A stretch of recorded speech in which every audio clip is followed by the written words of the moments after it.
Ben bir Türk hekim olarak Kürt köylerinde görev yaptım. Iğdır'ın bir Kürt köyünde, Batman'da görev yaptım ve yani bilhassa Kürt teyzeleri anlamakta zorlandım. Çünkü Kürtçe konuşuyorlardı. Biz parti olarak önerge verdik. Hastanelere Kürtçe tercüman verin. Reddedildi komisyonda. Niye reddedersin ya? Bakın, hastalığın tanısı, teşhisinin yarısı anemnezdir tıp diliyle. Yani hastayı anlamaktır, dinlemektir. Hastayı dinlemezsen teşhis yarım kalır bir kere. İstediğin kadar tetkik iste. Ama yok, teyzeler, amcalar, derdini Türkçe anlatamayanlar zor durumda. Sadece sağlıkta mı? İşte bakın, skandal Diyanet'te de var. Ya Allah'tan korkun ya, bir de bunu Diyanet yap. Şurada Kürtçe hutbeler İ-Devlet'te yayınlanacak. 9 dilde yayınlanıyor. Bir tek hangi dil yok? Kürtçe yok. Neden ülkede Kürt sorunu var diye soruyorsunuz değil mi? İşte bundan.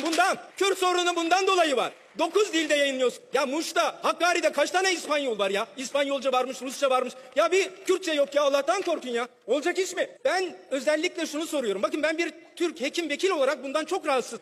AK Parti'nin Kürt vekillerine soruyorum. Ya bunlar hiç kanınıza dokunmuyor. Size soruyorum, kanınıza dokunmuyor mu ya? Bir teyiniste çıkıp liderim böyle şey mi olur? Niye demiyorsunuz?